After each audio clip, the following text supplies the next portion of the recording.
All right, I'm gonna hit that intro button, and then we'll bring it in. Turn my mic up. Oh, hey, Reed, wrong button.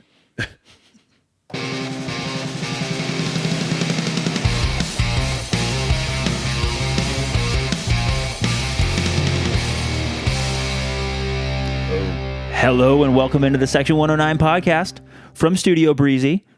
Here with Mr. Jon Burke, Matthew, Sir Mix-a-Lot, Bobble Juan, and we're going to review a little stuff about the season, talk about the off-season, and maybe talk about a fresh signing. But Matthew, I want to know, how are you feeling for our first off-season podcast that isn't just you and me crying about the season? Yeah, we should have done this a while back. Correct, yeah. I feel like that's a no-brainer, and we'll still forget it next year. John, how's your off-season started? It's been good. It was nice to have a little break. I think a lot of us take like a good few weeks off, some guys more, but back in the gym, getting back into it a little bit. Been coaching a lot, but it's been good. Just been in the area for over a month now without footy, so it's been kind of a different vibe, but it's been enjoyable. What's different in your off-season training versus your on-season training? Are you like lifting really heavy? Are you lifting really light? Are you running a lot? Like because obviously you're not practicing every day, so like what does it look like? Yeah, so the break is key. That 2-3 weeks after the season, mentally, physically. Do you just do like nothing? No, you like stretch, some walks, like those kind of things. Maybe ride a bike, go on a hike, but that's what I did last year though. I was a bum last year on the couch, and that's when I felt the shittiest. So no, kind of worked. You played well this season. Yeah, no, it was keep good. going. It was good though. No, I just got back in the gym. The lifting's more like slower, low weight. Talking with Richie, we had some good chats about what the schedule should look like, and a lot of reps, but lighter weight, going slower, kind of building a base, muscular endurance type of training, I think. And it's good. I'm hitting the heavier weight, and then next week is more power stuff. So that's like middle end. You focus on that, and but it's good though. And just from talking to like guys who played pro for a long time, especially goalkeeper, like not many of them get on the ball until the month before or 2 weeks before preseason. So why is that? I don't know what it is. I think it's a mental thing. You don't want to be at the top peak level going into preseason. You want to still be able to build, because if you're at that peak level and then you're a month in, 4 games in, you get burnt out because you're like, I grinded the month before as well. So when you say get on the ball, like what do you mean? Like goalie training, kicking the ball, go in the rack room, kicking the ball against the wall. Not really doing that. That's what I like to do when I'll get to that point. Okay. But like the only time I'm getting the ball is coaching Breezy and coaching some of the kids. So it's been good. Yeah. We got back in the lab. Back in the lab, man. Just a large this kid. morning, in fact. It was great. It was wet and nasty. It was good. It was very good for me. Yeah. So what is some of your favorite off-season drills? Like if there's kids that are listening to this or young goalkeepers, like what should they be doing in their off-season that you might be doing? Yeah, I mean, because some of the drills aren't as physical as you'd think. So like I have a really good weight coach that I had. He was with Fulham, and now he works out of Jacksonville, Florida. And we had a great chat for like an hour, but he was preaching like breathing technique, like meditation exercises. And then like the idea of fixing your sleep, and like when are you napping, like just kind of getting in that total relaxation mode, just taking it easy. So that's a big thing, more than you think, because those breathing techniques, man, it just helps your lifestyle, even out of soccer. So being calm, not having as much anxiety. So those are big ones. I mean, just like doing a lot of stretching. I've started doing some yoga as well. Just because they're enjoyable, they make you feel good, like, because you can sit on the couch all day if that's your type of style. But I like to move and do things all the time. So doing something little like that, a little yoga, a little stretching, a little breath work, that's the key for sure. Doing a little coaching? Doing a little coaching, yeah. How's that? Besides my coaching, obviously. Yeah, no, it's good. It's going good. I coached the JV middle school for Baylor, which was a lot of fun. I was told just let them have fun, let them enjoy it, because some of the girls they're not that into it. So it's like a glorified gym teacher almost. Like some of the games we were playing, we wouldn't even kick the ball. We were just having a good time playing like the tag where you like have the pennies hanging out, so you gotta like grab the penny, like almost like flag football kind of. Yeah. Just fun little stuff like that. But then the few individual girls and boys that I train for goalkeepers, more specific, so it's a little bit more intense. But no, it's been good. A lot of those kids too, just seeing them develop, because with coaching them the beginning of the season and some of them last year, and just seeing how they've improved and grown is that's probably the most rewarding thing from playing footy. So it's great. I got one listener question that I'm just going to go to now that Okay. somebody sent in. I put out the call like an hour ago, so it wasn't Okay, super. cool. I don't know if Matt ever put anything out on Twitter. I just put something out in the Chat Hooligan Slack. Justin Vizara wants to know if the Burks will still attend matches because your folks are awesome. Right. No, they're definitely coming to some games next year. they told me that. I talked to my mom today. They're gonna miss chat. They're like, you got to come back, and even my girlfriend wants to come back at some point. And no, they love it here. They'll be at some games. It's easy for my mom to fly here, so my dad hops on as well for the whole flight attendant thing. So it's not. And from Chicago, it's like one flight here, so it's pretty easy to get here, which is nice. That rules. Yeah. Well, you, your mom and dad, and your girlfriend are always welcome. Yeah. And we hope to see you banging some drums in 109. Absolutely. I still got the African drum. Yeah, you got to bring it down, make some noise, man. Sometimes I just play it in my apartment alone. Your neighbors probably love you. They love me. Yeah, I'm sure. Matthew had a question to start kind of this, like talking about the season. Like, what was it like? Because I don't know if we talked about this, I don't remember it. Like, what was it like coming into your rookie year in 2023 and being kind of the number 2? So not this year, last year. Yeah. Okay. Because like now that you're like essentially concluding, unless something happens and you end up re-signing, which I guess we could talk about too. But like, if we're looking back at your CFC career, I guess we have like 2 years, right? And like, if from my point of view, like 2 really different years. One in which like you played a little bit, and then one where you played like not truly half the time, but it felt like half the time, right? Mm-hmm. Like, so 2023, looking at that, like where you came in rookie year number 2, like what was that like? And I guess maybe contrast, if you want to, what it was like this year. Yeah, I mean, so just having conversation with the coaching staff before I even came, I'm like, this is where I need to end up. Like, great conversations about the community, about everything about what CFC had to give, and I was all for it. They're really preaching we want to sign good people over good players, because maybe you sign a prick, but he's like a great player, but you still sign a good player who's a great locker room guy. So that's a big thing for why I came here, and just in terms of like the development, because I knew my first year I probably wasn't going to be playing as much, but really, really focusing on getting better and grinding and learning how the professional environment is. And that was my goal for last season. Just really, really do what I can to be like a sponge and soak as much like information as I can. So it was great. And then with Gene as well, like he's so good to watch and just to talk with about goalkeeping stuff. So I developed a lot that first year. And even though you're not playing, you want to play, it's something that you just you get to a point where you just accept that, and you can still contribute, like how your body language is on the bench. Am I just bitching like, oh, I should be playing? Or can you like actually help the guys that are playing and be that impact? Because I feel like even last year I had a huge role in helping those guys on the field in practice or talking to them if they're going through it, just anything. So that was a big thing. Side note, do you feel like goalkeeper's different in that? Where like you're very rarely, I know actually you did sub in a couple times this season, but generally speaking, whoever starts the game at goalkeeper is going to finish the game at goalkeeper. Right. Like, do you think that's different from like a right back who might come in the last 10 minutes, so they have to be ready? Like, I mean, you have to be ready for it, but I don't know. Do you think it mentally it's a different game? Yeah, completely. Because like even this year, like when I would sub in, you're not ready to sub in for goalie, and it's not like you get in and you get touches. You get in, you wait, and then maybe you'll get a shot or have to use your feet. So where if you're an outfield player, you can take a few touches to get in the rhythm of it and mess up maybe, but you're getting a bunch of touches. Whereas goalie, you sub in, you just stand there and wait. What game did you come in this season in the middle? Columbus and then Philadelphia. Was Columbus at home? Columbus was at home. So that was the game where Gene leaves because he's hurt, and then you come in and you immediately face like a big save. I think going to your left. Yeah. And you make a big save. I mean, I think you were in like 2 minutes or 1 minute. Quick. It was like, or maybe it was the next play. I don't know. It was so fast, and you made the big save, and I was like, okay, he's gonna be all right. Like, not that like, anything was gonna happen, but like, you just wonder someone's coming out cold. Like, what's gonna. As a goalkeeper, you would rather get something immediately. Like 100%. Just to get yourself. Make the save. All right, we're in the game. We're in the game. Exactly. Just that little touch. No, that was great. To get something like that, some little positive, and then okay, I'm in the rhythm now. We're good. But no, that was a great game. That was probably one of my better games that I had this year as well. Even though I played 15 minutes, it was really good. Yeah. I do want to come back to that game. What did you feel your mindset was different coming out of 2023 than into 2024? Like, were you like looking back on it, hoping like, oh, now this year I hope I'm going to play more, or this year I'm going to challenge for because I assume coming in the first year it's like I'm clearly not going to start. Like, right. I'm not the veteran, I'm the rookie. Like, did it look different?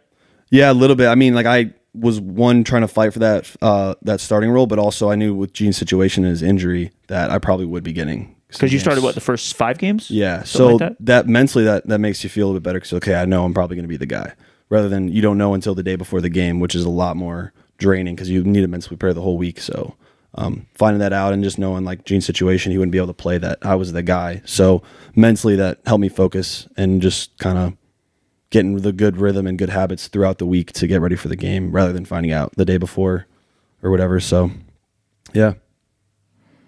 Interesting.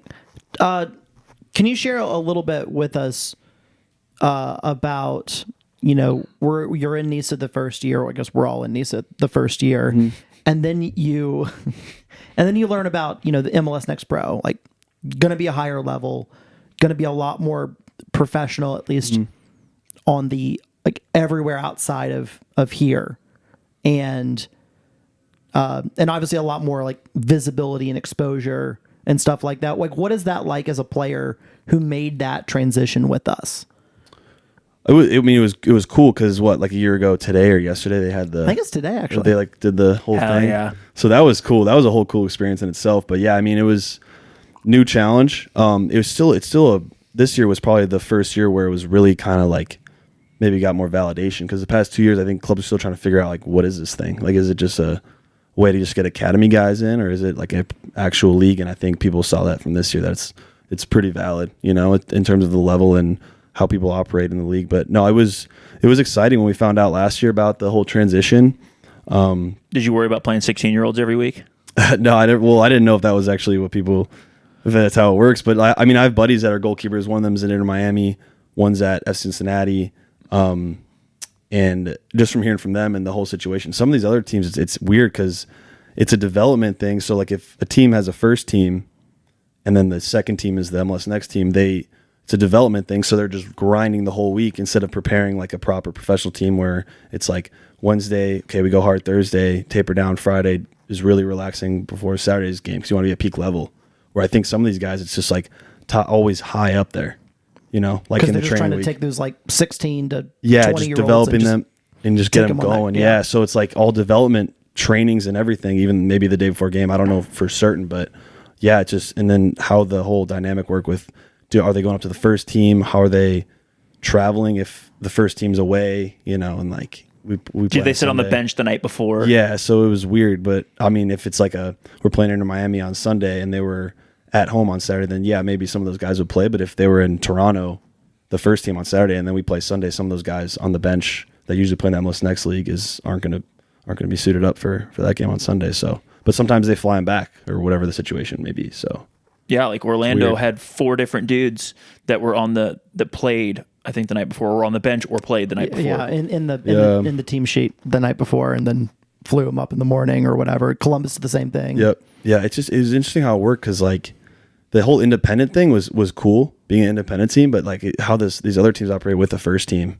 and then the whole rebranding thing, like a Huntsville is different but it's connected to Nashville, so it's like what's going on here? Yeah. Also, like I feel like the goalkeeper position was weird because a lot of those teams had just a third goalkeeper like on the MLS roster that just played on the 2 team. Yeah. But then some of them had or didn't have that. Like they had a third goalkeeper because they all have, I'm sure, 3. But that third keeper didn't play. Like the third keeper didn't play in either. It was kind of weird. Like you've got your MLS number 1, who's going to start on Saturday night. You've got your MLS number 2, who's in the team, but plays maybe the least of anyone in the entire the entire goalkeeping corps. Yeah. You've got the number 3 on the MLS roster, who might play the most, who's probably playing a lot of Next Pro games. Yeah. You've got and this isn't for everybody, but you've got your MLS Next Pro specific contract goalkeeper who is hardly playing. Or maybe playing all the minutes. And then you've got your academy, like your promising academy goalkeeper who's technically the number 3, assuming that the MLS number 3 is playing also the number number 1. Like it's a weird. It's got to be a weird thing for guys that are playing, and especially that like don't really are just like taking a 2-team contract because that's what they number 1 could get. They believe in the pathway, or they want to be that close to a first team or whatever it is. Like that's just going to be a weird dynamic that I'm glad I don't have to deal with. Yeah, it's a lot. Also, you had the Columbus thing where they ended up playing with one goalkeeper on their senior roster, right? Because they were out of call-ups. They were out of call-ups, and there were 2 guys were on international duty. One guy had a red card, and one guy was injured. So they ended up playing with the senior team with one, and then he got hurt or a red card or something, and so they had to play a field player. He got the red card in that game. Yeah, and then they had to put a field goal, but a field player. But they had, because it was like the week they played us, or the week they played us. They had MLS Next Pro guys, but they couldn't call them up because they were exhausted on call-ups. They had already called them up so many times they would have had to give them a full MLS deal from the collective bargaining agreement, which is cool and how it should work. You shouldn't be able to have unlimited call-up for your like 14 or however many guys you have on your MLS Next Pro like roster for them. Like, I know we're getting deep in roster, but like it can be weird, I feel like, especially for goalkeepers, because the right back just ends up sitting on the bench, I feel like, or the central midfielder just gets moved out wide and you fix it. But like those guys, if you end up on the MLS roster for a game, like you use a call up on the guy whether they play or not. Yeah.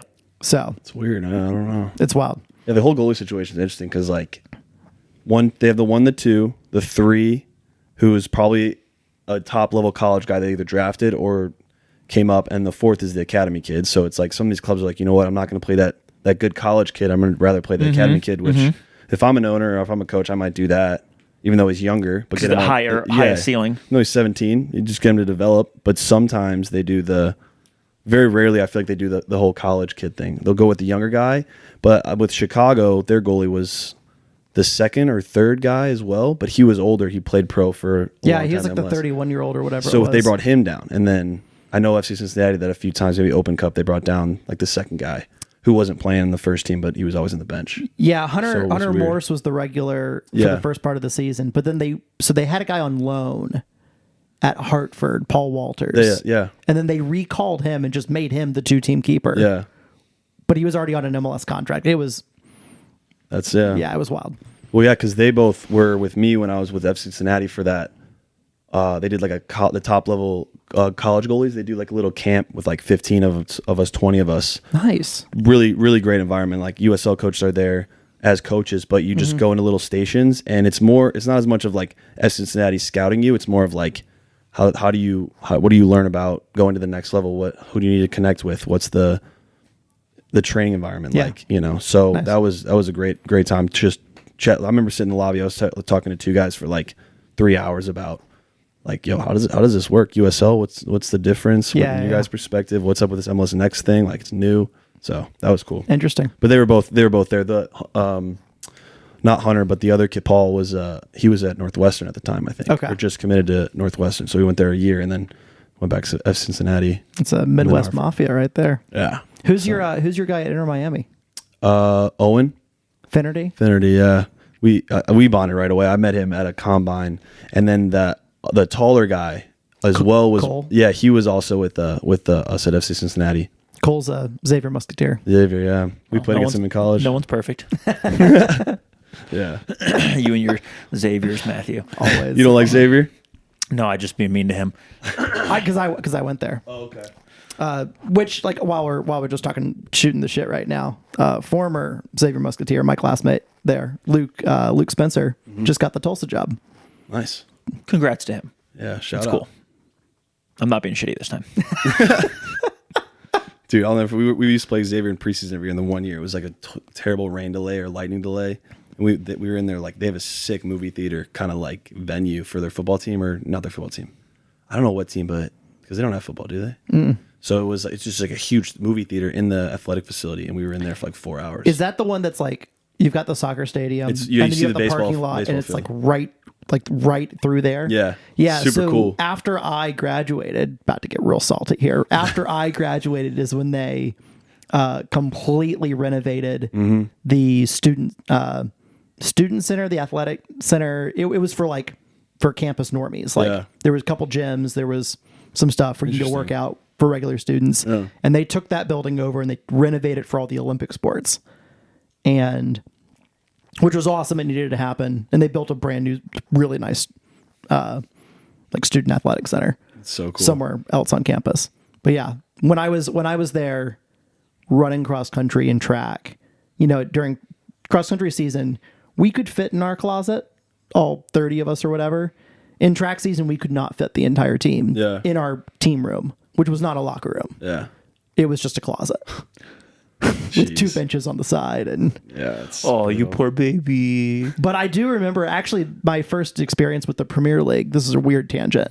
With the English Premier League was when it was back then. It was broadcast on ESPN, and they would do like the beginning of like their Monday Night Football, and until 3 p.m. whatever it was, we'd be heading into training, and people would be turn on the TV, watch ESPN. Yeah. The watching ball before practice. That's sweet. So what was it? What kind of things did you learn from Gene? Obviously, very different points in your career. Yeah. You're not as far apart in age as people might like realize. What 4 years, 5 years apart? But like, he's been a pro since he was like probably close to a decade or whatever. Like, what kind of things did you learn from him about being a pro, or about goalkeeping or whatever? Yeah. I mean, all around stuff. So like in training, the footwork types of things. He's the king of crosses. I think just of how I've seen him operate with that stuff and how he moves his feet, how things he does in that essence. Whatever, that's not a word. Whatever. But yeah, just like that kind of thing. So crosses we talk about a lot. He helped me develop with that. But yeah, even like stuff with me too, stuff I was better at that he wasn't good at, like a handling type of thing. Because I still catch everything, but how he would shape his hands, so like a technical type of thing, communication thing. So how we're always talking to players, how I'm talking to players, how can we get the best out of that communication so it's short to the point, but is understood and gives them information, field player information to do their job better. How we're analyzing film, the lifestyle things. Like he goes to bed early. He's an old man now, but he goes to bed real early. But no, it was a lot of it was just like finding enjoyment in the trainings, even though maybe you're going through something, but just like always being happy because we play a child's game and we get paid for it. So it's like that was kind of the big thing I think I learned from Gene. Just have fun with it because he's always got a smile on his face. He's always joking, laughing. He's always playing his garbage music, but it's still good vibes. But no, yeah, I learned a lot from Gene. I love that guy, and we still talk all the time. But yeah, it's just enjoying what we're doing. It was the big thing I learned from him. So. What was that Huntsville opener like this year? Yeah, it was wild. Because you obviously you started, so you knew you were going to start that run of games. But like first game on MLS Next Pro, big crowd. Like, yeah, what were the vibes like? What do you remember from that game? Yeah, I mean, I had a routine at this point from the preseason games of how I'm getting ready. So it was nothing different, just another game. But obviously, there's a lot more that was going around it that I didn't really feel nervous about it, even with the crowd being as it was. It never really like does anything to affect me. I think I like it more, keeping it loud and chanting, and I love that stuff. But it doesn't bother me or make me lose my head. But yeah, I mean, we were 1-0 first half. Made a few good saves in the first half. I think the team was still getting used to how we want to play, so we were still kind of figuring it out as well. And then made a mistake in the second half early. Which honestly, I think it happens to every goalie. Like in the beginning part of the season, when the first few games, you're going to make a terrible mistake. It happens. You got to honestly just get out of the way. Like some shit is going to happen. It's going to happen. Get out of the way. So that happened. 1-1. We scored 2-2. And then there was that subbing issue that we didn't know that was a thing. If you go down for more than 15 seconds. Yeah. So then Logan subbed out and we were like, he's got to sit out. Like he's back up. Like they're like, no, he was down for like a minute. So he has sit on the sideline for 2 minutes. So then we were down a man. Then they scored. Probably could have handled that a little bit better. Maybe I could have communicated better, just to like kill the timeout, clear the ball instead of us trying to try to dribble out. Yeah, yeah, because we were a man down anyway. They scored that second one, and then great goal. Yeah, that second one. Yeah, it was annoyingly really good goal. Yeah, it was just a good goal too because where he shot it, that guy's. I think he's a pretty good player. That guy who scored that, but he. And off of a first time backheel assist too. Yeah, it was a good finish, but he was also shooting it through traffic. So like he put himself in a position where he knew I was gonna have a little blind spot, and you lean a certain way to try to see the ball, and if you're looking the wrong way, then they're gonna get you the other side. So yeah, good finish. Then we tied up 2-2, and then it was PKs. I mean, we all knew that was gonna happen, but no, I was excited for it. I was just gonna go in and have fun with it. And you were self-proclaimed. I think you said on this podcast something to the effect of, "Well, I'm not really good at PKs," and then you went out and won your first PK shootout. I don't like PKs. That was my thing. I don't like them. But do you feel like you got better at PKs, having done so many this year? Because like one thing Matthew has said several times on this podcast and off is like one of the reasons to have all the PK shootouts, which are annoying, but just is what it is, and we were really good at them this year, is like you get training of high leverage situations for goalkeepers and field players. Like, do you feel like that actually worked out where you got a bunch of high leverage situations and therefore you got a little better? Or do you think that as a developmental tool, it doesn't work that way? Yeah, I think a little bit, maybe more for the shot taker, but for a goalie's perspective, I don't think like practicing PKs, and I don't agree with that. I don't like practicing PKs in trainings because it's not at all similar to a game, in a PK shootout. And then, yeah, I think I got a little bit better, just kind of having an understanding and just seeing them, and how the run up is and how the eyes look and all the scenarios that run through the shooter's mind and then my mind as well, but not as much as you would think. I think as a goalie's perspective, but like as a shooter, I think it helps them a lot. Did you face, how many PK shootouts were you in? Huntsville, New York, Crown away for sure. Yeah, I was shaved head. Yeah, it was shaved head. So like 3, maybe 4. I'm forgetting. I think it was 3. Yeah, okay. 3. So like that's probably the most you ever faced in a single season, I would think, in your career. Yeah. I mean, you played a lot of college seasons, so. Yeah, no, in college there's a good amount. That. No, it's definitely the most I've seen for sure. But it's different from the walk up and just the PK shootout environment to like a run of play PK.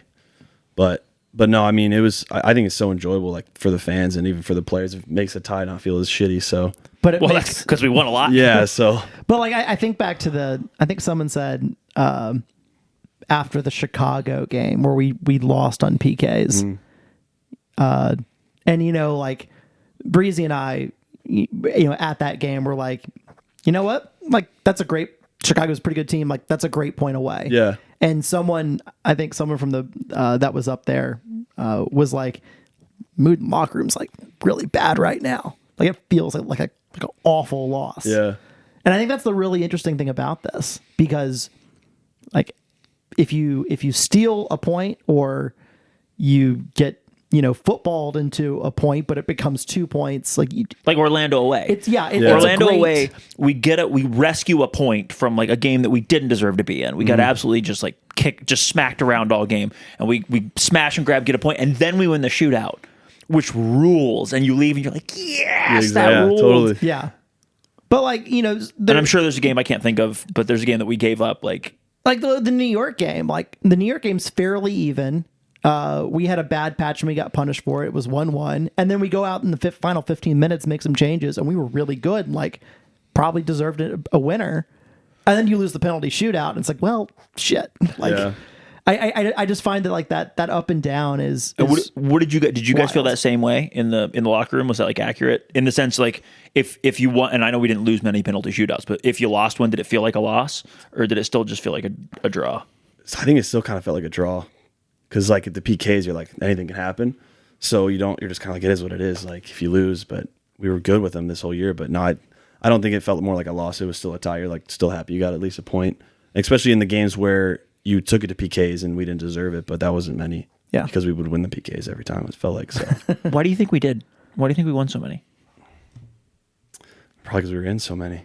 Like we had the training of it. Like I don't know if it was like the vibe or the feeling, but like once we won that first one against Huntsville, I think the next one we lost the next one. The next one, New York. So we got both sides of it and like some more experience with that. And then we didn't lose another one until Chicago.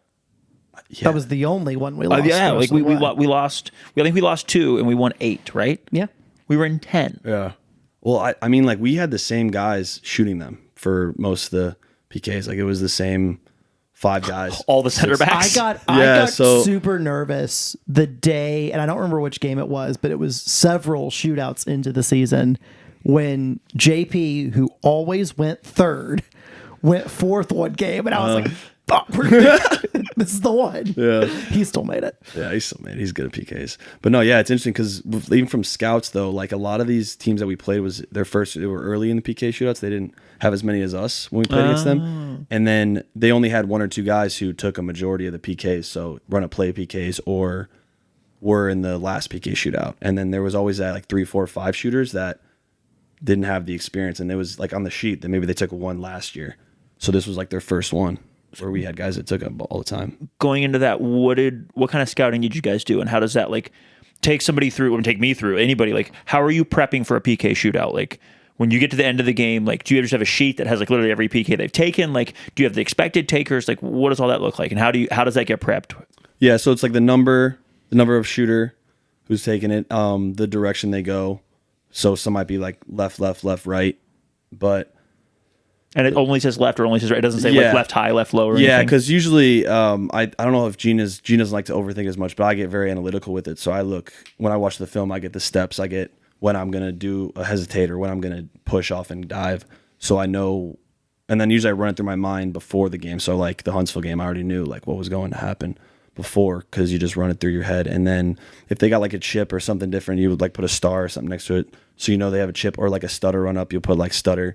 But a lot of these teams, they have like a nice sheet, like a picture of the goal, the number, and then like a red dot in the goal of like each spot, where we just use like a Sharpie and a piece of paper. So and were you scouting each week, like, or was Gene scouting each week, like, or does the coaching staff scout like who's going to be coming up? Like how like it's all on the what is it? Y Scout has everything, so it's all on the Y Scout, and then we watch that like a few days before. Yeah, I mean, I always like looking at that stuff and getting to know more of it. Where I don't think Gene likes just being more in the moment and not overthinking as much. But I get a lot of information from watching all their PKs. So, yeah. You like to know if someone might stutter, the step they're going to take. Sometimes they give away which side they're going to go, even if they go both ways. There's like little things that you can see. Like, what's the goalie's movement like they're going against? Is he doing movements, or is he just staying still? Like, how did he miss that one? So you just see a lot of stuff. And then you fill out your own sheet. Yeah, it's on the water bottle. Then you just have that for the game. Did you face many that were like you? I mean, how many can you fit on one sheet? 10, 5, 6? Yeah, probably around 10. So did you ever face anybody that was not on the sheet? I think so. I think there was one or two. Maybe one of the guys against Crown. I feel like there's another one too, but that happens all the time. Yeah, because even if the sheet's never right. Like I think the Revolution game where Gene saved those PKs, I think the sheet was wrong like every time.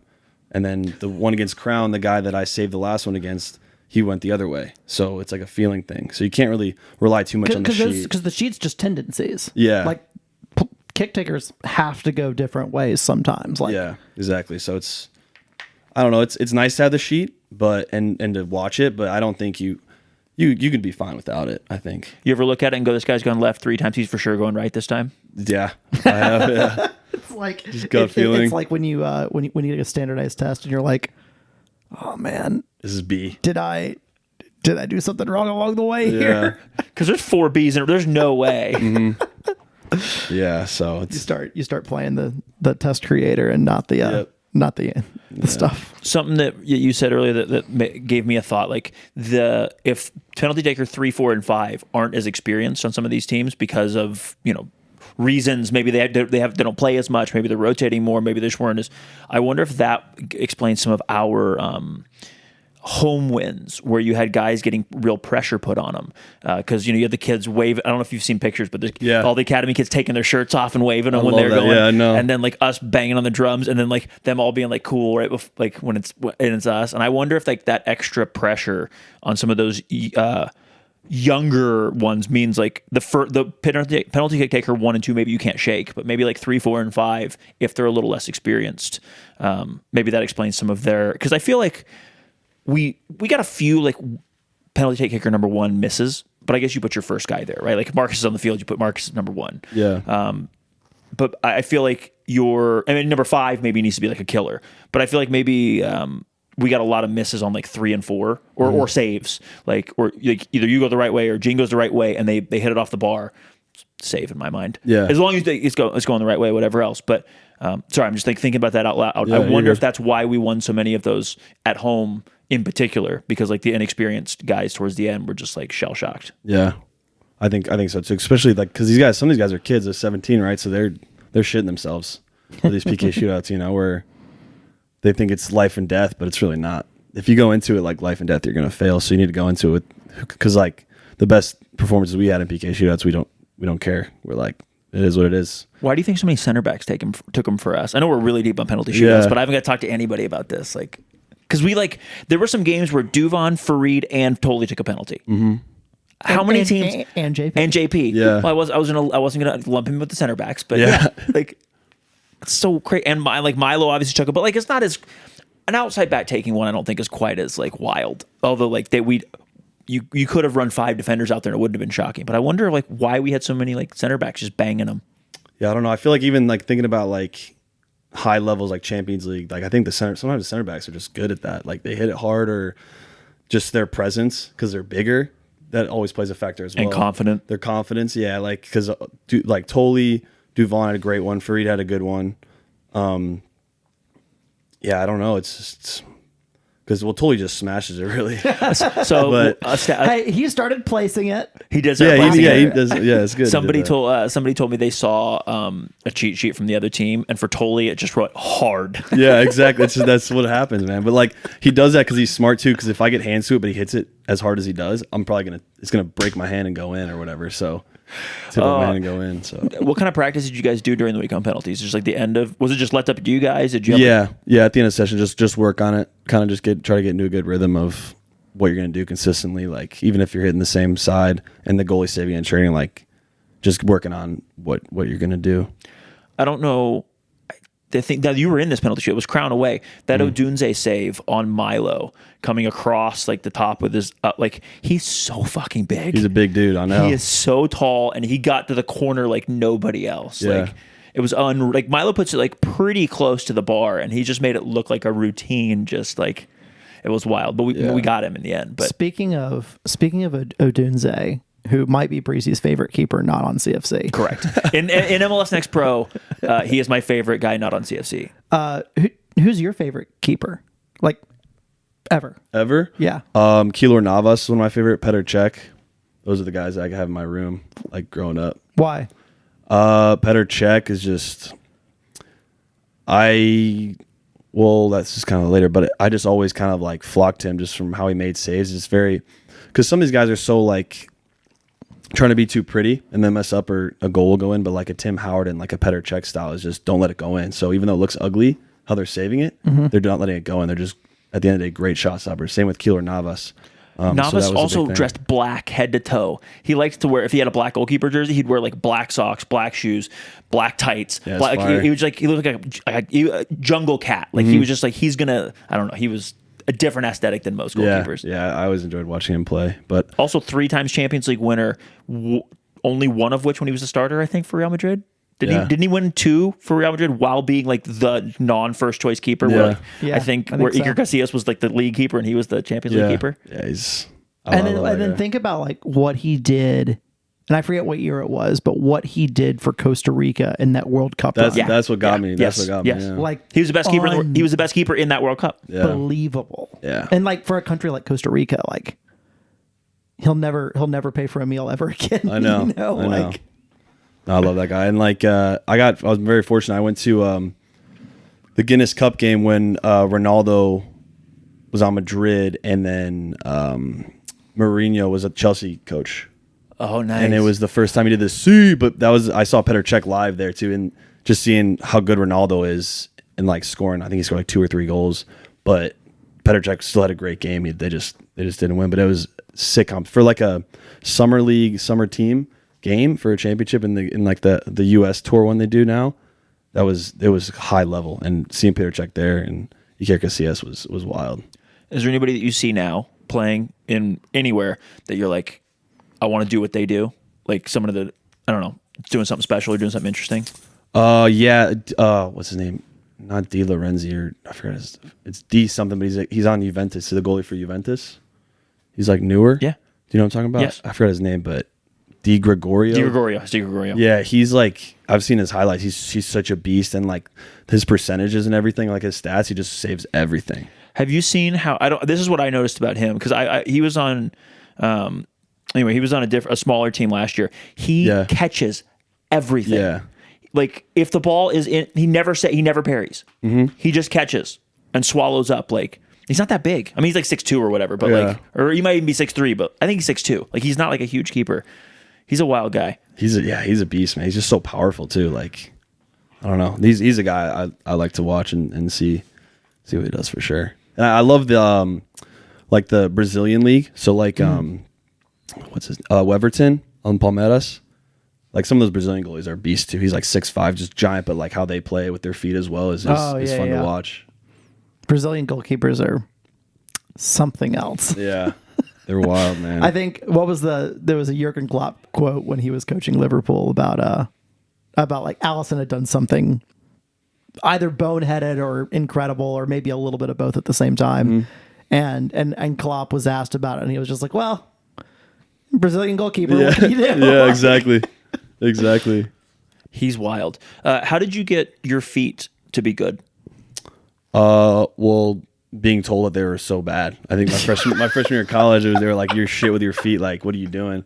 So were you just like a Tim Howard shot stopper? Like I'm just stop everything. That was it. Yeah, and then the ball at my feet, I just took a piss. I had no idea what to do, where to pass, how to pass, like correctly. Like it's just. I can't imagine there's a lot of like high schools out there, at least maybe some are better about it now, that are like, yeah, our keepers are gonna play out from the back and like do like there's probably not a lot of that. Yeah, it's not. Like, you're just hoping your high school keeper can save a ball once in a while. Yeah, well, in high school I could bomb the ball, like I could hit it so far, and that was all I needed to do. So, and but no, my freshman year had a really good. We playing out of the back, super 3 in the back. Goalie needs to use their feet, and the goalie in front of me for 2 years didn't use his feet a lot. Mike Novotny. He played at Chicago House. He played at the House. So we were both at Eastern, and he was great and still decent with his feet, but the level was changing in the professional ranks and even in college. And you saw the trickle down. Now everyone's got to use their feet, but this was like the era when it was transitioning. Like keepers need to use their feet. And I mean, I give credit to the racquetball room. My old coach Kiki Lara was on my ass about how bad my feet were in rondos and everything, and I'm like, okay. I like hearing that from a coach. Like you're honest, and I'm shit. So that's something I get to work on. So that's more fun for me. So he would say we would go to the racquetball room. So I would wake up early or go in the evening to the racquetball room with my whatever shoes with a hole in it that I used to play futsal, and then I just hit the ball against the wall, working on my touch, doing some juggling, kicking off the wall, like just getting as many touches as I can, and then slowly progressing, learning that it's not all about how you're passing, but also like this year we were big on just scanning. So like I'm scanning before I receive the ball, like everywhere, like an owl almost. So that makes it easier too, because if I'm scanning, I know you're going to press me because I'm watching you, and before I even get the ball, I know what I'm going to do with it. Rather than keep my head down, getting the ball, then looking up, then I'm screwed. So the racquetball room was key for my development and my footwork, and then with this year, with the whole scanning stuff was awesome. Nice. Very cool. Yeah. I want to transition a little bit. We've kind of been planning to go sort of chronological order about through the season, talking about your mindset and some stuff like that. So when I ask this next thing, I don't really want like a commentary on like Rod and Chris and things like that. Right. But like we had a mid-season coaching change towards the very end, right before the Toronto trip. Yeah. And I'm curious, as a player, you were with like Rod was the head coach for nearly 2 full seasons. What's it like as a player? What do you need to do to like reframe and adjust? Because all of a sudden now, like the most important coaching voice in a season becomes different. Like how does that affect players? How does that? Thank you. Good, Toby. Kisses. Yeah, you understand what I'm asking? Like, Yeah. Like I think it'd be interesting for fans, supporters, whoever, to hear that kind of perspective from a player. Yeah, I mean it was pretty sudden. Like we just went into training like a regular day. It was like Wednesday or Thursday because we were leaving for Toronto like the day after or something. But sorry, you're asking like what the locker room was like or the feeling? I really don't want to know. Like that's almost like too inside baseball. Yeah. For like that stuff should kind of stay with you guys. Yeah. I mean more about like your thoughts of you've been listening to this guy for almost 2 full years. Now you're listening to this other guy who was the assistant coach, but you've got like they might want different things. They might have different perspectives on tactics or anything like that. Yeah. Like how do you handle that as a player? And if any children or whatever youth players are listening, like what kind of advice do you have for folks like that? Yeah, I think we were fortunate. They're very similar in their style because they kind of formed it together, I think, throughout the years.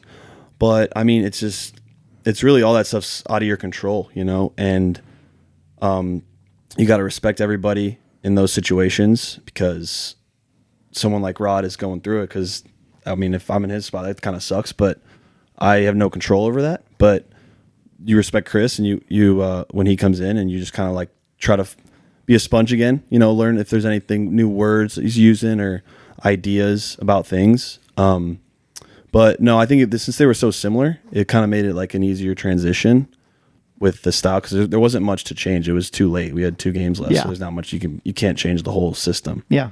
And I think he knew that, but no, just being understanding. And then it's like with the transition though, some guys go through it more than others because they were closer to Rod or whatever stuff. So it's just kind of really being there for whoever needs it in those moments, whether that's a staff member, a coach, or another teammate who's kind of just like in denial or like because there's a whole Yeah, I mean everyone's got their preferred like even in the business world, like people have their preferred boss or like their preferred coworker and like that kind of thing. I get what you're saying there. Yeah, like our goals never changed. Like we all had those goals personally and for the team. Like we need to win this game. But no, we were all good. Everyone was checking in on each other. Like, hey, bro, this is crazy news. Do you want to come talk about it? Like, but no, it was a quick transition. Like, quick talk about it. But you can't get too deep about it because there's nothing you can do. So it's like, okay, we can still be focused. We'll be okay. Focus on the game. Yeah, we'll be fine. Yeah. We'll be good. I mean, at the end of the day, you just got to have fun with it. So that's when you go off track and you start getting deep about like, well, why did this happen? It's like, bro, just have fun, bro. We'll just kick the ball, like, see what happens. So then we go to Toronto. Yeah. And we have that big were there any like tweaks like tactically that you think like, or do you think the second half just went how it went? I mean, obviously you kept us in at the first half because like the game could have been way worse. Yeah. We could have been down at the half. You had a really good first half, and then we like exploded in the second half. Do you have any like thoughts or any like, I don't know, about Toronto? Because I feel like that was a really big. Obviously, it didn't work out. We came up a couple wins on the tiebreaker short in the end, but like Toronto was like a pretty high point. Like, I don't know. Do you have any like memories of Toronto or thoughts about Toronto? How that game went? Yeah, I mean, we all like respect Rod, but we respect Chris as well, and like we were happy for him getting that spot, and I think we were all excited to like fight for him, and because he did a lot for us throughout the years, even last year. But no, I mean, it was business as usual for the most part. It wasn't too many changes. The only real changes were the guys who couldn't go, the starters who usually would be going. But and I assume you knew that going into the week. You knew from like Monday or whatever that you were going to be starting. Yeah, I knew. You were prepping all week. Yeah, pretty much. So I was prepping fine. But no, I mean, everybody was.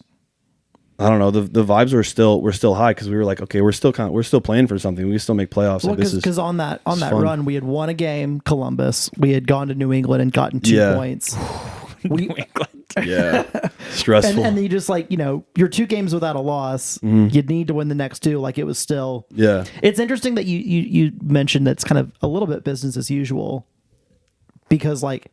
That trip was not business as usual for fans. Yeah. Number one, there was a lot of fans. Yeah, it was great. It was our biggest away contingent outside of Huntsville and Kennesaw, and probably Chicago with your family and friends. Yeah. That's true. The Burks did bring like 32 people. Yeah, that was lit.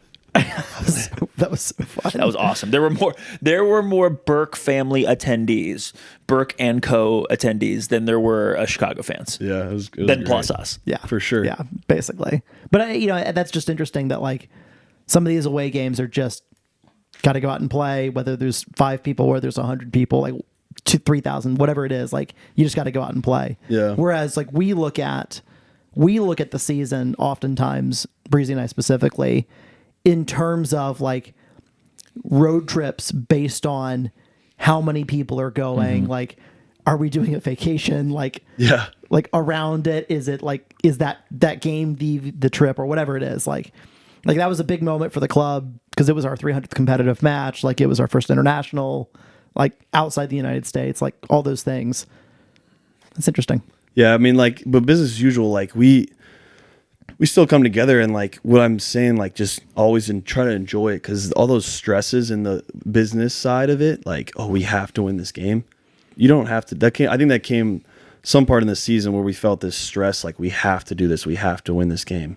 But there's no reason to put that stress on yourself in anything you do. You don't have to do anything. Like but enjoy what you do and really try to understand the situations, then it's a little bit more forgiving and less stressful, because we're all human and everything works out anyway. So, yeah, I think that's how we went into that game. We're like, I was stressed out, because I was like, I felt a little bit of that pressure. Yeah. But I think I just wrote down some stuff, and I was like, do what you've been doing, just have fun, and then you journal. Yeah, every once in a while. Sometimes if I'm going through it, I'll journal some stuff, or I just like writing stuff down. Even like during school, like I can never just listen and remember everything. I have to write little things down, even though my handwriting sucks and I can't read it later. Sometimes it's something. I feel that. It's so bad.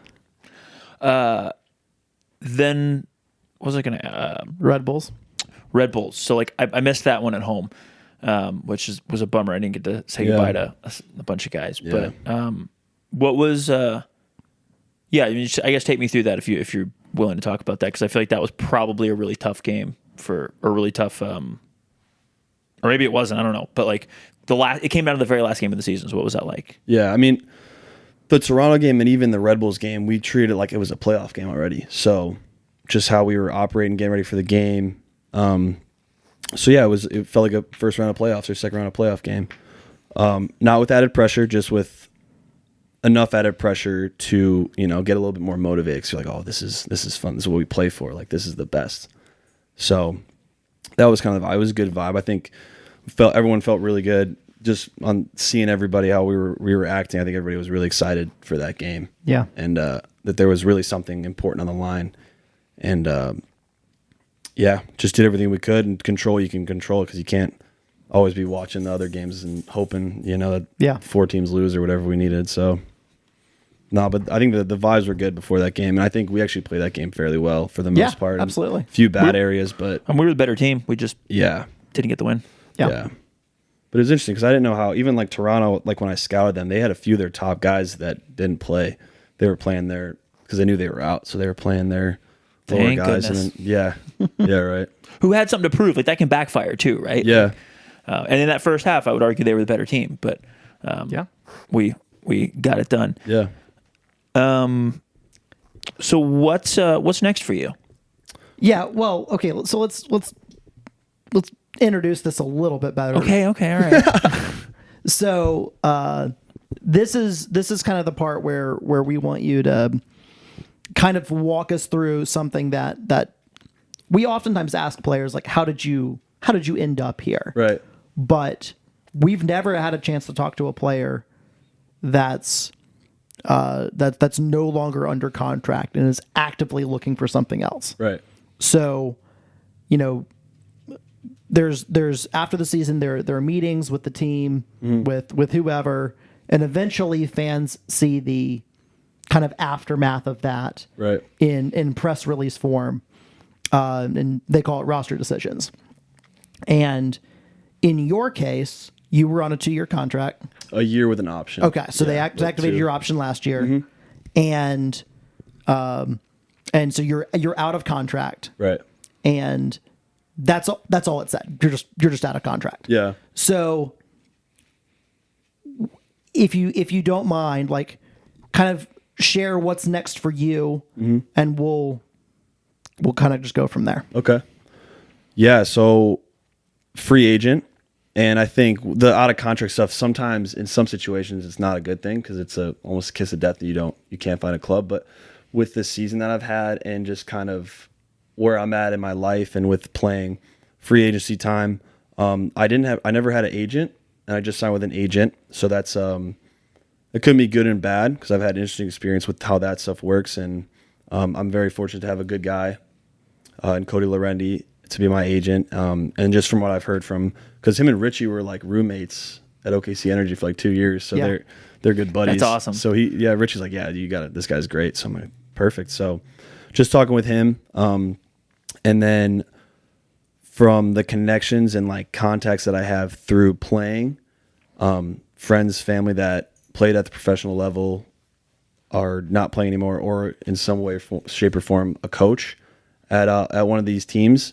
Just talking with them and hearing what they have to say about, not as much calling these guys and being like, hey, give me a job, like, can you get me a spot on the team kind of conversation. It's more of like, hey, what do you recommend for me in this free agency time? Because like, I know more now, but I used to, after college, it was very no clue what's next, like little anxious with the uncertainty of how everything works. But yeah, just having nice conversations about free agency and talking to these guys. Because at the end of the day, when you're talking about footy, it's the best. So you can do it forever. And just calling these guys, what do you recommend for my training regimen for some of these guys, with a communication with them? And then what do you recommend? What questions should I be asking to get on a deeper level than just, hey, I'm a club, we're interested, that's it, see you in February. Like how can they understand you more and you understand them more? So it's a good fit for everyone. Yeah, exactly. So it's just, and if it doesn't work out, it doesn't work out, but just trying to develop as a person too. Cause I remember I used to like be shitting my pants talking to like college coaches on the phone and like so nervous, like what to say, but now it just comes easy. It's just nice to talk footy with some of these guys and just seeing where I could end up. Do you do a lot of like just phone calls, or are they a lot more like Zoom calls now? Phone calls. Yeah, Zoom calls. Did a Zoom call today. I think the Zoom calls are kind of nice though, because you get to see, everything. Get a little bit more of that. That interaction. Exactly. So I kind of like those more. But yeah, phone calls too. But yeah, that's usually how it works. And then your agents out there is like sending your film, sending your analytics or whatever to different teams. Exactly. Because like, well, in high school, a lot of it's the highlight video. Now the highlight video, I don't think it means as much as it did, because everyone's got Y Scout. Right. And exactly, just seeing people's stats on everything. So that's usually how it works. And I think a lot of these clubs, they have like their ideal fit for a player, but with the player pool or with the uniqueness of what they're asking, sometimes they don't always get that.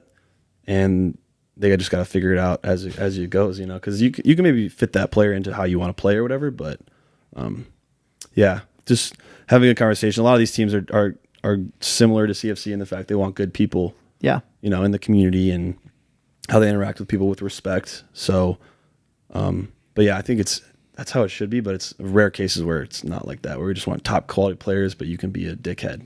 So that's not. So I want to meet the team that like openly advertises like, you just got to dickheads welcome. Dickheads welcome. I feel like I don't know. There's always. I mean, they're out there. I'm not going to name any names. They're out there. Yeah.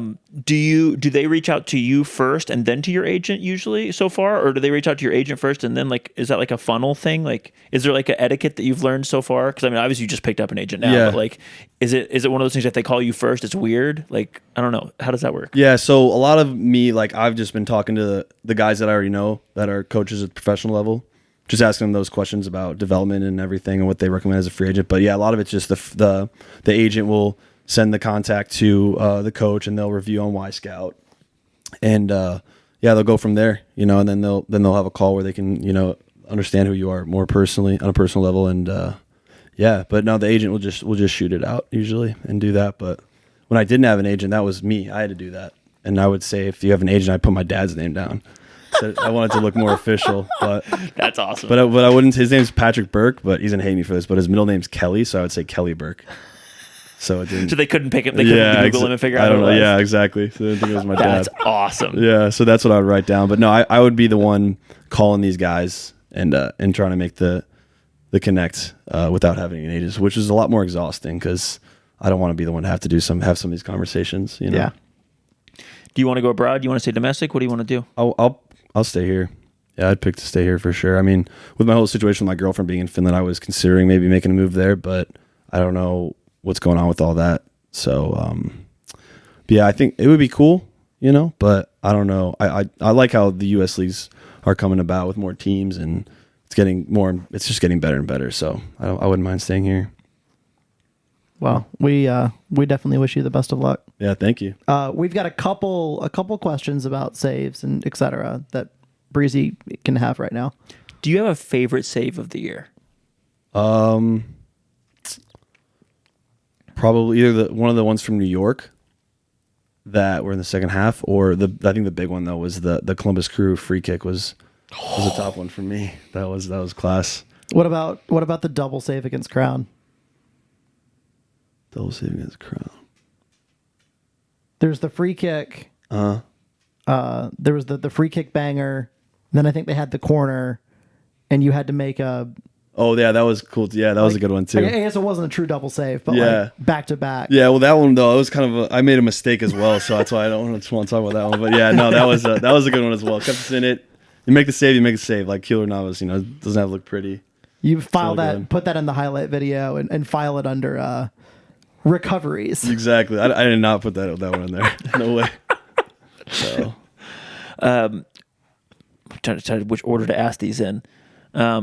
Highest and lowest, I'll let you answer them together however you want it. Highest and lowest points of the year, whether it's as a goalkeeper, as a team, whatever. What's your highest and lowest points of the year? Yeah, I mean, the beginning I think as a team we were on a high point because we were in those power rankings looking each week, we were getting more and more in the top 10 for the overall league, which was a high point. I think the vibes were good.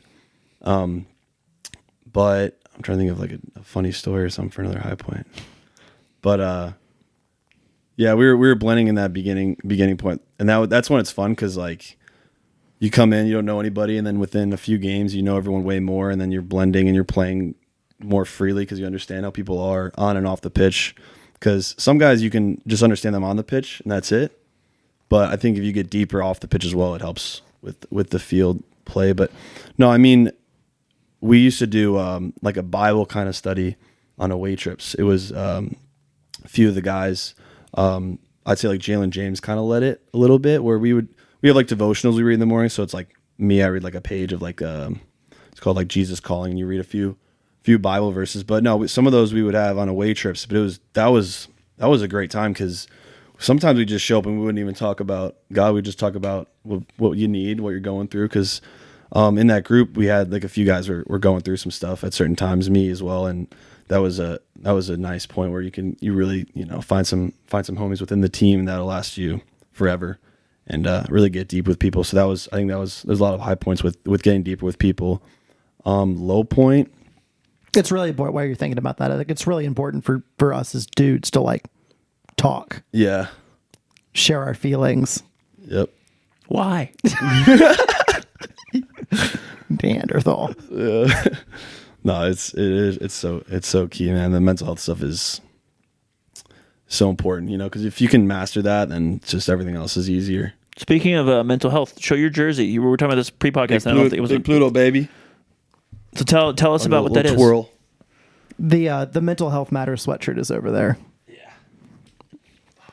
It's very, very cool jersey, and then like really cool that it had a purpose as well. Yeah. This is one of my buddies that I used to play with at Drake. He made this brand with like positive affirmation stuff on it. So like those sweatshirts that say like hug your bros or whatever, love your homies is always on the backs or something cool, little phrases. So yeah, that's like all I wear. All everyone on the team knows it's like all I own. I don't have any other clothes like that. I don't have any like good drip like Tolly or anything. I just wear the same stuff, man. Gotta get that Eastern European drip, dude. Yeah. Remember him in his capris when it was like super cold, like early on. I think maybe year one, and he's wearing like short socks. He's got like capri, and then he's got like a big jacket on. And I was like, God, he looks so Eastern European right now. I know. I'm gonna miss Tolly, man. Like, because we got really close last year. Yeah, I mean he's just a great guy. Like getting to know him. Because, yeah, like, he has this misconception because he's, like, this big, scary guy. He doesn't, like to smile. But, like, he's we called him, like, Big Baby.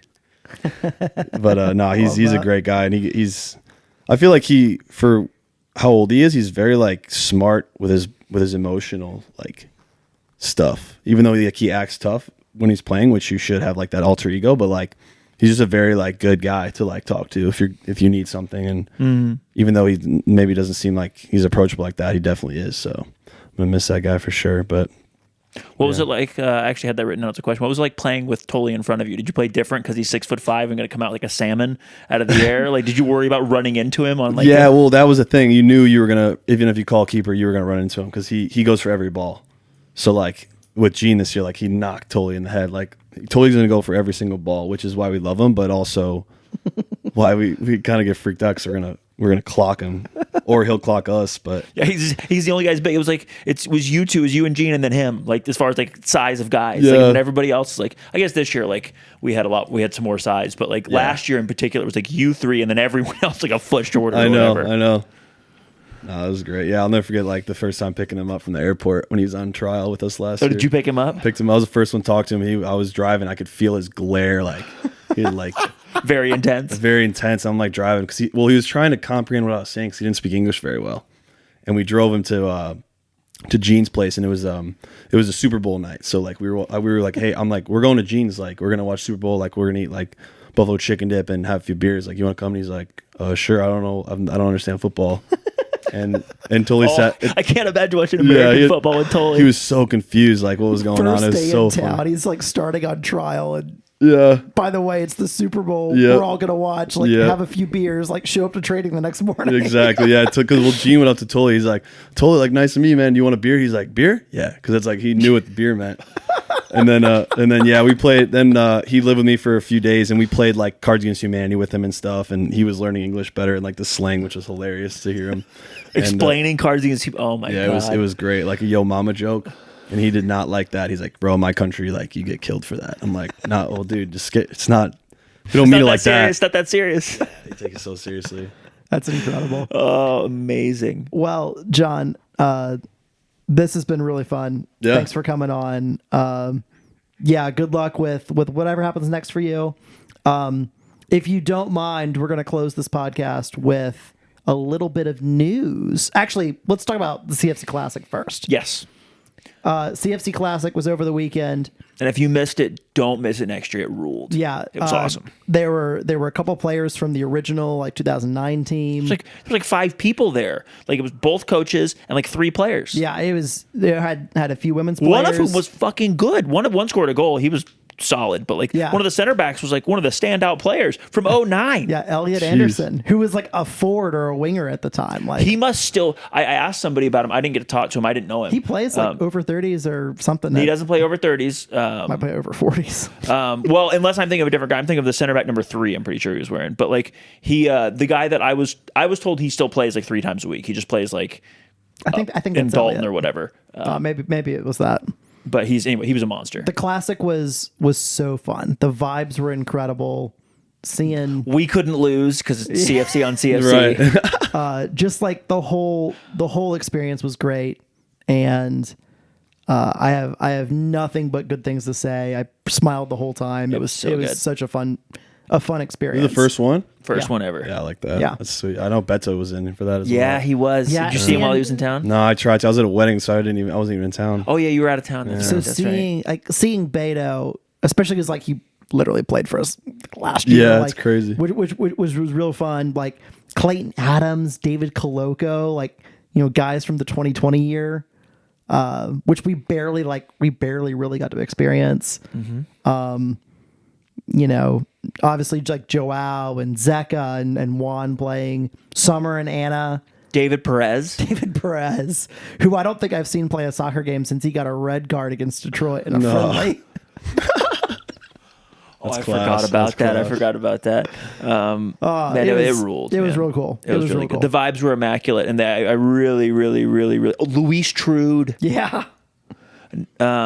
He was the number 10 who ran everything when my first year in 2014. Like he's class is permanent, man. Yeah. Class is permanent. Like, I'm sure he's not as fast, and he's out of shape, quote unquote. Like he's in reasonably good shape, but like out of shape. Like he's not who he was, but like you saw it you still see like that class is permanent thing because like he still had a bunch of good moments. Yeah. Him and Beto just ran that whole midfield. I bet. But yeah, just the vibes were immaculate. And if you missed it this year, guys, like go next year. Also, shout out to Chattahooligan, Drew Miller. Drew Miller was our our Chattahooligan representative who scored a nasty chip. It's the game winner too. Yes, it is. Goal number 2. That's good stuff. That was good stuff. And then Caroline was there. You didn't mention Caroline. Caroline was there. And Alec Reddington. Reddington was there. Reddington was good. He had a lot of work to do. I mean, he's getting ready. You know Drew Courtney? No. No, he was assistant coach off and on before you got there. Did different things. Great dude. He played like not 90 minutes. I guess they played 2 30-minute halves. He played like 60 minutes first as like a defender, and then like as a winger, and he's like the most. Not the oldest of the group, but the most grown up of the group, if that makes sense. Like, I don't know. He just looked like the most dad guy of the group. So it was funny watching. Great. He had one off the crossbar, Alex goalkeeper. Alec was definitely a player when he was on the coaching staff. And I'm like, this is some coach on like player violence going on. Like Drew Courtney was ripping the shots. It was good. The vibes were good. It was real good stuff. Speaking of, if you guys are bored and need a little bit of a soccer fix, Felipe, another one. The indoor season is starting, the MASL, and Alec Reddington is playing for St. Louis Ambush. Very fucking nice. cool. And I think they, indoor is super fun in the off season. You just see like random names from over the years, and it's a good time. Also, if you're a big old soccer nerd, you can see guys who are still under contract who go back and forth between indoor and USL or indoor and NISA or indoor and whatever. It's the good stuff. The other thing to talk about briefly here is we had our first new player signing announced. Yeah. Eldon Let's see how you do with this one. Jakubovic. I have no idea if that's good or not. We're going to give you a... Yeah. So, weird and not like serendipitous that it's a goalkeeper announced on the day we have a goalkeeper on the podcast. Yeah, the irony was noted. Eldon is 40-year-old goalkeeper, Older than me. He's born in Bosnia, Swiss international. He had, I think, one cap for Switzerland. A veteran of, and this is off the top of my head, but like, I think Grasshopper was his first senior club in Switzerland. I think he played for like Lokomotiv Moscow for a minute. He's got like 30 Premier League appearances. That's insane. Mostly for, I think, Hull City. He was with Leicester City for a little bit. Not when Leicester won the title. I checked. Oh man! And it would have been fun to say Premier League winner. That was sick. He also played for Everton just a couple of years ago, and then LAFC last year in 2023. And he had a couple appearances for LAFC last year too. Yeah, he did. And then they went out and replaced him with Hugo Lloris, which is crazy. Eldon is not a stranger to Chattanooga. His wife is from the area, Cleveland, something like that. And he actually did some training with CFC both this year and I remember I think his first year of training was 2022 when he was between contracts, which is going to be surreal to say, between contracts with Leicester and Everton. So I kind of understand how Marcus got really sharp in 2022. Marcus is also the guy who told me. Marcus is also the guy who told me like a year later, or whatever. After that, he's like, "No, this Eldon guy. He was training with us all off, or not all off. His part of the off season. Like, he's really good." So now we're gonna find out. Yeah. So like that's obviously a really interesting one because he's 40 years old. But like I've seen him like play in training before. Real good. Like. And you know, John, you're welcome to comment if you want to, or not if you don't want to. But yeah, that's the first like off season is underway now. Like roster building commence. Yeah. So yeah, super excited. Yeah, he was good. Well, because we had him as like somewhat of a goalie coach. What was it, like kind of at the end of the year? It was a great addition, and he was hopping in with us a few times, so it was nice to like see and then talk about things like similar like Gene. Just really enhance that room, that goalie room, so we all get better. But no, that's dope. It's gonna be sick. Yeah. It's pretty crazy. Now it's silly season time. Yeah. Like now it's when we're all dreaming about like what the roster's gonna look like. Yeah. And we're gonna see. I don't know. I don't even know what to think. I guess the first one's out. First one's done. Off we go. I hope there's many in the tank because right now we don't even have like close to a full starting lineup. Yeah. It's officially Breezy and I's freak out time. Yeah, correct. Does the season not start for like 3 months? Who cares? Yeah, stressing. Not enough players. Well, John, thank you for being here. Yeah, of course. Thanks for having me. You're heading back home soon. Yep. Thanks, Toby. Good boy. Best of luck. let us know what's going on, and let us know when you get the when you're going to sign a contract, so we can be prepared for seeing that. And yeah, we look forward to seeing you around sometime. Yeah, absolutely. I appreciate it. We'll be back. The Burks will be back at some point. We gotta have y'all back. Yeah. Listeners, viewers, thank you for listening. Thank you for watching. Like, comment, subscribe, do all the things. Peace.